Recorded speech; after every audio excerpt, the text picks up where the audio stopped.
We imitate Jesus when we dedicate ourselves to the least of the least. We choose to be enlightened witnesses who, through our kindness, tenderness, and focused, attentive love, help to return people to themselves. We never hold the bar up and ask anybody to measure up. We show up, we hold the mirror up, and we tell people the truth. Here's the truth of who you are. You are exactly what God had in mind when God made you. And so we stand back and we watch as those on the margins become that truth, inhabit that truth.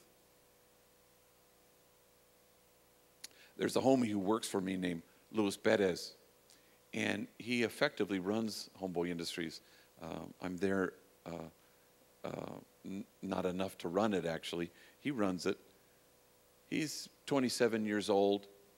He's been through the ringer.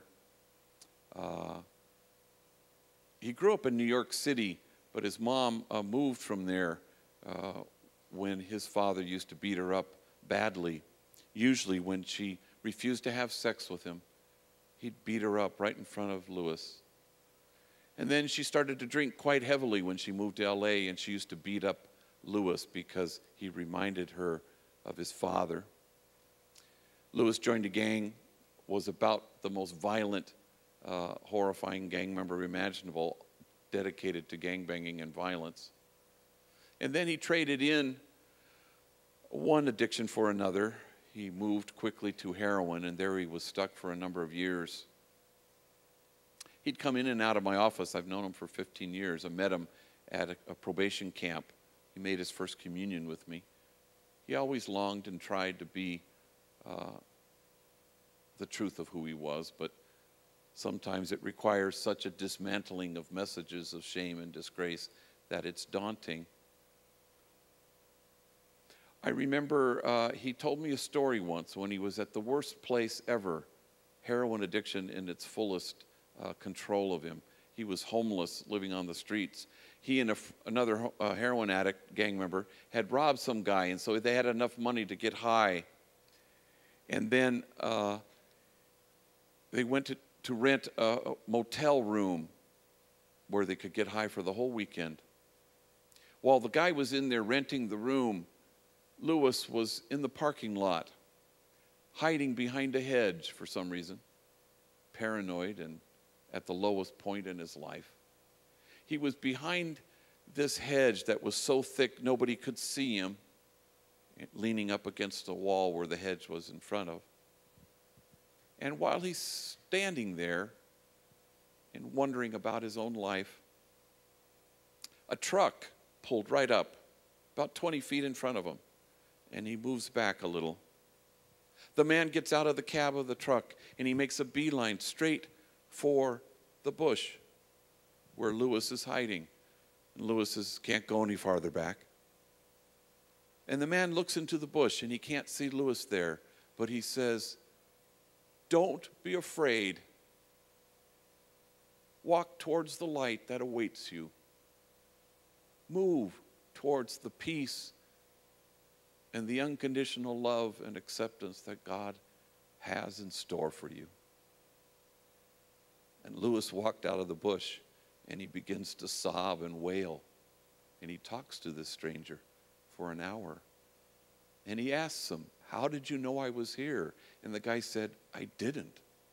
I was on the freeway, and some voice deep within said, 'Get off,' and said, 'Pull into this motel and stop and walk towards that bush and express some words of peace and light and hope.' And I just did what the voice told me to do." And Louis inhabited the truth of who he was. And he runs Homeboy Industries even while I'm here at Westmont. Last spring, Louis and I and another homie named Joe, we flew back east to go on a tour, a speaking tour, Baltimore, Washington, and New York. Joe had never been on a plane before, big, huge guy. And he was all paniqueado getting on the plane. He just was so nervous and had never seen anything. And Louis, because he grew up in New York, he asked Joe, "Give me the top 3 things you want to visit in New York City." And he was very quick. Statue of Liberty, Empire State Building, and of course the Eiffel Tower. And Lewis says, "Fool, that's in Paris." And he goes, "Well, take it off my list then." And we get to Washington, D.C., and we're speaking to this congressional subcommittee and visiting a bunch of congressional and senatorial types.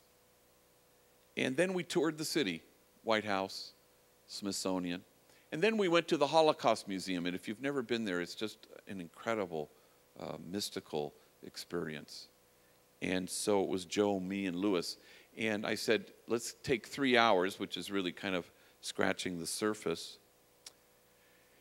And I would say, let's meet back here at 3, right in the lobby. And so we do at 3, and they're kind of shaken by this experience, as you ought to be. And it was really powerful and emotional.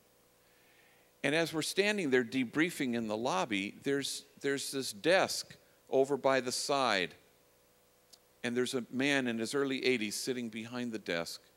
And there's a chair in front of the desk that invites you to sit down, because there's a sign on the desk that says Holocaust survivor. And we see it and we figure out what it is. And Joe and I say, gosh, what would we say to him, especially to somebody who suffered so greatly? And Lewis is fearless. He goes, I'm going to go talk to him. And we say, you go ahead, we'll be in the bookstore. And Lewis sits down, and he pulls the chair up close to the desk. And he says, so, what camp were you in? And the man says, Auschwitz. He was 13 years old when he entered the camp. He was 18 when he left it, when the camp was liberated. Both parents executed there. 5 brothers and sisters murdered right before his eyes. A niece and a nephew killed while he was standing there. He was a worker, so he was spared. The man's name was Jacob, and he finished the story. And Lewis pulled out his card, and he said, my name is Lewis. I work at Homeboy Industries. It's the largest gang intervention program in the United States of America. We help gang members redirect their lives. We remove tattoos. We find them jobs. We help them imagine a different future. And Jacob takes the card and looks at it. And then Lewis says, I'm 27 years old. I've spent 11 years of my life behind bars. And Jacob gets a little dismissive. He says, American prisons, you got your own room, a bed, a pillow. We slept on boards. If you said one word in line, they'd take you out and they'd beat you down right there. And Lewis listens, and he says, yeah, I've been beaten many times in jail. Once they pulled me out of line, they beat me so bad in my head I looked like the Elephant Man. And Jacob listens. He said, then they threw me in naked in a cell. I slept on a metal sheet. Well, at this point I stop Lewis and I go, Lewis, let me see if I've got this right. You're comparing what you've been through to a Holocaust survivor. And he was very quick and very clear-eyed. No, I wasn't comparing my life to his. And then I watched as his eyes moistened.